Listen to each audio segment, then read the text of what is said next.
अस्सलामुअलैकुम students, hope so you are doing well.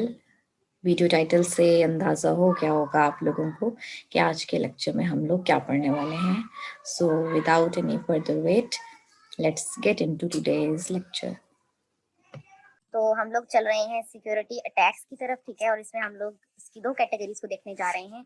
पहली है हमारे पास पैसिव अटैक, ठीक है, और नेक्स्ट है हमारे पास एक्टिव अटैक्स, ठीक है। तो ये बेसिकली हमारे पास दो कैटेगरीज हैं अटैक्स की, ठीक है।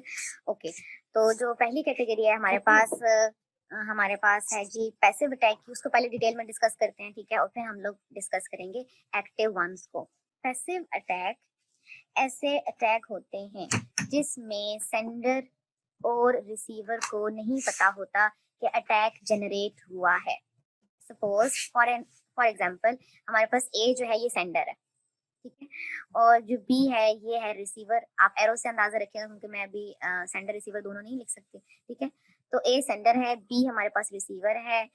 अब अगर अटैक हुआ है तो ए को भी नहीं पता, ये भी अननोन है, ठीक है, ये भी आंखें बंद करके बैठा हुआ है, बी को भी नहीं पता कि अटैक हो चुका है, ठीक है। तो इन दोनों को पता ही नहीं है। मगर एक्टिव थ्रेट्स जो होते हैं इसमें सेंडर और रिसीवर को पता होता है कि अटैक जनरेट हो चुका है, ठीक है। इनको यदि समझ आ जाते हैं, पता चल जाता है कि हम अटैक जनरेट हो चुका है और ये इसके लिहाज से सिक्योरिटीज को बढ़ा सकते हैं या कुछ अपने जो ओपन एंड्स हैं उनको क्लोज कर सकते हैं ताकि ज्यादा लॉस ना हो। तो ये अपने एक्टिव अटैक्स में हम लोग रिकवरी मतलब पॉसिबल हो सकती है। पैसिव अटैक में रिकवरी का सीन थोड़ा मुश्किल हो जाता है, रिकवरी करना मुश्किल हो जाता है, ठीक है। ओके, अब थोड़ा सा डिटेल में जाते हैं। पैसिव पैसिव जो अटैक्स है ना, इसकी बेसिकली दो कैटेगरीज हैं। फर्दर जो है इसकी हमारे पास दो कैटेगरीज हैं। जो पहली कैटेगरी है इसकी पैसिव अटैक की, उसको कहते हैं ट्रैफिक एनालिसिस। पहली है हमारे पास ट्रैफिक एनालिसिस, और जो सेकंड वन है हमारे पास वो है release of message content. Release of, अब दोनों को समझते हैं, इसकी दोनों कैटेगरीज को समझते हैं, ठीक है। ट्रैफिक एनालिसिस के अंदर बेसिकली क्या होता है, लोग नेटवर्क के अंदर बेसिकली हम एक सॉफ्टवेयर को रन कर रहे होते हैं जो कि ट्रैफिक को एनालाइज कर रहा होता है, ठीक है। तो हम इसमें टूल्स को यूज करते हैं ट्रैफिक के एनालिसिस के लिए, ठीक है। ठीक है, अब ट्रैफिक एनालिसिस में हम लोग बेसिकली टूल्स को यूज करते हैं, और जो टूल्स हम यूज करते हैं वो कॉम्प्लेक्स होते हैं, कॉम्प्लिकेटेड होते हैं, ठीक है, और कॉस्टली भी होते हैं, ठीक है। तो तीनों सी इसके अंदर इन्वॉल्व है, ठीक है। कॉम्प्लेक्स, कॉम्प्लिकेटेड एंड कॉस्टली, ठीक है।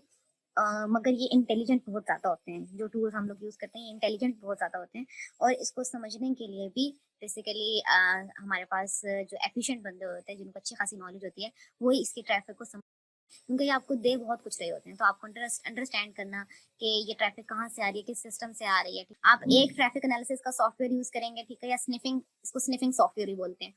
अगर आप स्निफिंग सॉफ्टवेयर यूज करेंगे, ठीक है, तो मे बी उसका मॉनिटरिंग क्राइटेरिया और वो और तरह से मॉनिटर को, कोई और यूज करेंगे तो वो और तरह से यूज कर रहा होगा। तो मॉनिटरिंग क्राइटेरिया सॉफ्टवेयर का वेरी करता है, मगर ये सारे होते बहुत इंटेलिजेंट हैं, ठीक है। तो हम बेसिकली जो अटैक कर रहा होता है वो इस तरह से ट्रैफिक को एनालाइज कर रहा होता है, ठीक है। और जब उसको अपनी पसंद की ट्रैफिक मिल जाती है, अपने मतलब की ट्रैफिक मिल जाती है कि इस ट्रैफिक पर हमला करना है, ठीक है, ये जो कंटेंट जा रहा है मुझे इस पर अटैक करना है, फिर वो बेसिकली अटैक की तरफ जाता है, ठीक है। और दूसरा है basically release of message content, और हम ये खुद अपने एंड पे भी ट्रैफिक एनालिसिस कर सकते हैं कि जो भी डाटा हमारे सिस्टम पर आ रहा है हम उस पूरी ट्रैफिक को एनालाइज करें, ठीक है। तो बेसिकली कोई भी कंटेंट आएगा पहले वो उसका एनालिसिस होगा, फिर वो हमारी तरफ फॉरवर्ड किया जाएगा। तो एक बंदा वो बिठा देते हैं, सपोज जैसी ट्रैफिक आती है तो पहले उसके पास जाएगी, वो अगर अप्रूव करेगा तब वो हमारी डेटाबेस की तरफ या हमारे सिस्टम की तरफ आए। तो इस तरह से ऑर्गेनाइजेशन के पास अपने मैकेनिज्म होते हैं, ठीक है, कि वो किस तरह से अपने आप को सिक्योर कर रही हैं। कहते हैं रिलीज ऑफ मैसेज कंटेंट को, ठीक है। रिलीज ऑफ मैसेज कंटेंट में हमारे पास क्या होता है, इसमें बेसिकली अगर इसका देखा जाए ना, ये जो रिलीज ऑफ मैसेज कंटेंट इसको थोड़ा सा अंडरस्टैंड किया जाए तो मैं बेसिकली इधर ही डायग्राम बना देती हूँ। सपोज ये एक ए है, ये सपोज सेंडर है, बी जो है ये सपोज कि ये है जी रिसीवर। वेट, तो अब इसमें क्या होता है, बेसिकली जो भी हम लोग सिनेरियो देख रहे हैं पैसिव अटैक का, इसमें बेसिकली क्या होता है कि जो भी कम्युनिकेशन कर रहे हैं सेंडर और रिसीवर, जो भी कम्युनिकेशन कर रहे हैं, तो यहाँ पे एक बंदा मॉनिटर कर रहा है और ये अटैक कर रहा है, ठीक है। इसको नाम दे देते हैं सी का, ठीक है। तो ये अटैकर है। तो बेसिकली ये पैकेट इसने सॉफ्टवेयर लगाया होगा, या यहाँ पे रिसीवर भी सॉफ्टवेयर लगा सकता है, ठीक है। यहाँ पे भी ट्रैफिक एनालिसिस हो सकता है, यहाँ पर भी ट्रैफिक एनालिसिस हो सकता है, ठीक है। तो अगर मैं आपको एग्जांपल देती हूँ, अगर ये ट्रैफिक एनालिसिस कर रहा है, ये सारी का सारा कंटेंट देख रहा है, तो क्या ए को पता होगा कि मेरी ट्रैफिक का एनालिसिस हो रहा है, जो मैं डाटा भेज रहा हूँ, वो कोई बंदा बीच में बैठ के सारी ट्रैफिक को देख रहा है? ए इसके बारे में अननोन है, ए को नहीं पता, बी को भी नहीं पता कि हमारी ट्रैफिक के ऊपर कोई बंदा उसको चेक कर रहा है, ठीक है? क्योंकि वो अपडेशन वगैरह नहीं कर रहा, वो सिर्फ उसका एनालिसिस कर रहा है, ठीक है? तो सी बैठ के यहाँ पे ट्रैफिक का एनालिसिस कर रहा है या वो पैकेट्स को स्निफ कर रहा है, ठीक है? तो हम ये भी कह सकते हैं कि वो स्निफिंग सॉफ्टवेयर के थ्रू पैकेट्स को स्निफ कर रहा है, ठीक है? तो ये बेसिकली पैसिव अटैक हैं दोनों के दोनों, ठीक है? तो डिफरेंस क्या हुआ कि ये हमारे पास रिलीज ऑफ मैसेज कंटेंट होता है ना, इसके अंदर बेसिकली जो डाटा होता है वो सेव कर रहा होता है, देख भी रहा होता है, स्निफ भी कर रहा होता है और उसको साथ साथ सेव कर रहा होता है, उसकी लॉग्स क्रिएट कर रहा होता है, ठीक है? तो ए बी को जो भी डाटा भेज रहा होगा, सपोज इन्होंने 5 मैसेजेस भेजे आपस में, 5 ईमेल्स फॉरवर्ड या कुछ भी हुआ, तो सी क्या करेगा, उसने हर कंटेंट को, हर डाटा को सेव कर लिया होगा, उसने नुकसान नहीं पहुंचाया ए को या बी को, मगर उनका तमाम डाटा अपने पास तमाम डाटा की लॉग मेंटेन करके रख लिया, ठीक है? तो बेसिकली लॉग्स क्रिएट कर देते हैं और जब बेसिकली किसी एक स्पेसिफिक पॉइंट के ऊपर जब उसको लगता है कि नहीं, बेसिकली ये टारगेट एरिया था, ये टारगेट डाटा था, ये टारगेट कम्युनिकेशन थी, ये टारगेट मेरे पास ट्रैफिक आ रही है, जब उसको अपना टारगेट मिल जाता है, ठीक है? वो वैसे लॉग तो क्रिएट कर रहा था, मगर जैसे उसको टारगेट मिलता है, तब यहाँ पर जो सी है ये रिलीज करता है मैसेज या अलार्म, ठीक है? तो तब ये बेसिकली मैसेज या अलार्म को रिलीज करता है कि ठीक है अब ट्रैफिक वाली आ गई है, तो अब हम लोग अटैक की तरफ जाते हैं। और अगर यही हम लोगों ने अपने एंड पे लगाया होगा ट्रैफिक एनालिसिस का सॉफ्टवेयर, ठीक है, या किसी भी तरह का, तो हम यहाँ पे बेसिकली डाटा जो भी हमारे पास आ रहा है वो देख रहे हैं, और इन केस अगर हमें पता चलता है हमारा कोई जो इंट्रूजन प्रिवेंशन सिस्टम होते हैं या इंट्रूजन डिटेक्शन सिस्टम होते हैं जो हम या हमने अपनी फायरवॉल्स लगाई हुई है, तो वो भी ये मैसेज कंटेंट को रिलीज कर सकते हैं, ठीक है? तो ये हर तरह से हम इसको यूज कर सकते हैं, ठीक है? बेसिकली इस केस में क्या होगा कि सी को जब उसकी मनपसंद ट्रैफिक मिल जाएगी, तो वो तब जो है वो अलार्म जनरेट कर देगा कि हाँ जी अब हमारे मकसद की ट्रैफिक आ गई है, तो अब हम इसको बेसिकली अब सेव करते हैं और इसको मैनिपुलेट वगैरह करते हैं, ठीक है? ये मैम ये स्पेसिफिक समटाइम कॉल्स लीक हो जाती हैं। जी जी ये जो समटाइम किसी न किसी पॉलिटिशियन के कोई कॉल लीक हो जाती है, वो भी ये चीजें होती हैं कि पैसिव बिल्कुल अटैक हो बिल्कुल कॉल्स वो पे। पैसिव अटैक होता है, बिल्कुल वो पैसिव अटैक होता है, उनको पता भी नहीं होता कि हमारी कॉल लीक हुई है, ठीक है?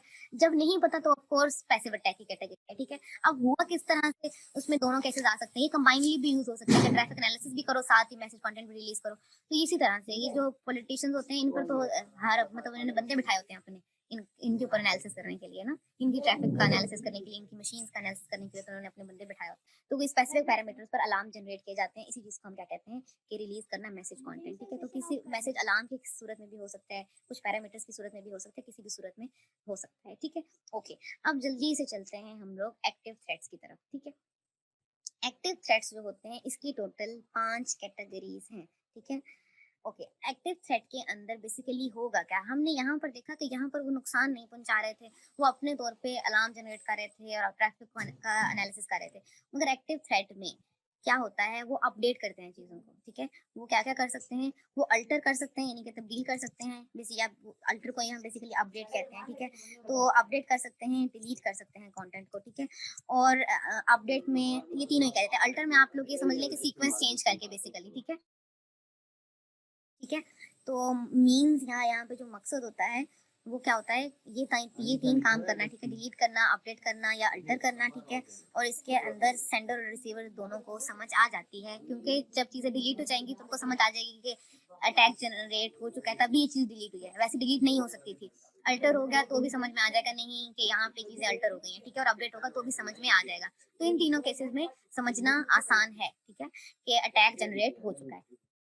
ओके, तो यहाँ पर देखिए, यहाँ पे कैटेगरीज गिवन है हमारे पास एक्टिव थ्रेड्स की, ठीक है? एक्टिव थ्रेड्स में हमारे पास सबसे पहले है मैस्क्यूरेड, रीप्ले, ठीक है? मॉडिफिकेशन ऑफ मैसेज कंटेंट, इसको हम सिंपल मॉडिफिकेशन भी कहते हैं, ठीक है? और फिर हमारे पास है डिनायल ऑफ सर्विस, ठीक है? तो ये 4 हमारे पास एक्टिव थ्रेड्स की कैटेगरीज हैं। वन बाय वन इसको मैं आप लोगों को समझा देती हूँ, ठीक है? मैस्क्यूरेड हमारे पास क्या होता है, ठीक है? मैस्क्यूरेड हमारे पास बेसिकली होता है masking of someone by hiding your identity. किसी और बंदे का मास्क अपने ऊपर चढ़ा लेते हैं, फेस मास्क, ठीक है? नीचे उनकी अपनी शक्ल होती है, मगर ऊपर उन्होंने फेस मास्क दूसरे बंदे का चढ़ाया होता है, तो शक्ल उस जैसी लग रही होती है। तो बेसिकली वो उसी की आइडेंटिटी सपोज उसकी मीटिंग आके अटेंड करते हैं, कुछ भी इस तरह का, ठीक है? मैस्क्यूरेड में बेसिकली क्या होगा, masking of someone identity by hiding your identity. अपनी आइडेंटिटी को आप हाइड करें, किसी और की अपने ऊपर मास्क कर रहे हैं, ठीक है। और ये करके आप कर क्या रहे हैं, ये मास्किंग करके आप क्या कर रहे हैं, इन्फॉर्मेशन अल्टर कर रहे हैं। सपोज आप कोई सिग्नेचर करके आ जाते हैं किसी फाइल के ऊपर, ठीक है, सिग्नेचर कर दें, या बेसिकली आप किसी चीज को अपडेट कर दें, टेल कर दें, ठीक है, तो किसी की आइडेंटिटी बनकर आप उसकी चीजों को अपडेट कर दें। इसी तरह से सपोज आपका कोई एटीएम लेके या कोई इस तरह से बेसिकली कोई चला जाता है, ठीक है, या बेसिकली आपका सिग्नेचर आपके बिहाफ पे कोई सिग्नेचर कर दे। बहुत सी एग्जांपल्स हैं वो क्रिएट की जा सकती हैं, ठीक है, मैस्कुरेट के हवाले से। और आप बेसिकली कुछ परमिशंस दे दो जो कि नहीं देनी चाहिए थी, ठीक है। इसके अलावा कोई आप कंटेंट या कोई इन्फॉर्मेशन अल्टर कर दो, ठीक है। सपोज आपने किसी और का कार्ड लिया, सपोज आपने जब भी सिस्टम में एंटर होना है तो कार्ड स्वाइप करने हैं अपना, तभी आप अपने सिस्टम में एंटर हो सकते हैं, ठीक है। तो आप किसी और की आइडेंटिटी को लेके जाओ, किसी और का कार्ड लेके जाओ, उसको स्वाइप करो, मगर बेसिकली इन्फॉर्मेशन आप अपडेट कर रहे हो, मगर आइडेंटिटी किसकी आ रही होगी, जिसका आपने कार्ड स्वाइप किया होगा, ठीक है। तो इस तरह से इसकी एग्जाम्पल आप लोगों ने बहुत सी मूवीज वगैरह में देखी होंगी मैस्कुरेट की, ठीक है। तो होपफुली ये क्लियर हो गया होगा। आगे चलते हैं, हमारे पास है रीप्ले। बहुत ही आसान। रीप्ले में क्या होता है, रीप्ले में बेसिकली हमारे पास इंटेग्रिटी लॉस नहीं होती, कॉन्फिडेंशियलिटी का लॉस हो जाता है।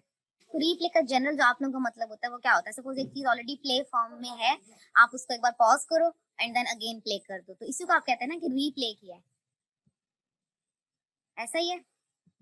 Yes ma'am. सपोज आपने कोई ऑडियो प्ले की हुई थी, ठीक है, तो आपने बेसिकली उसको पॉज किया एंड देन अगेन उसको प्ले कर दिया, ठीक है। तो बेसिकली ए बी को कोई सपोज इन्फॉर्मेशन भेज रहा था, ठीक है, सी बीच में बैठा हुआ था और सी ने बेसिकली उसको इस पॉइंट पर पॉज किया, ठीक है, पॉज किया, अपने पास लिया, उसको देखा, देखने के बाद, ठीक है, देखने के बाद उसने कहा ठीक है, ओके है, मुझे फर्क नहीं पड़ता, भेज देते हैं, ठीक है। फिर उसने आगे भेज दिया, तो एक बार अपने पास रखा, ठीक है, देखने के बाद रीप्ले करके आगे फॉरवर्ड कर दिया, ठीक है।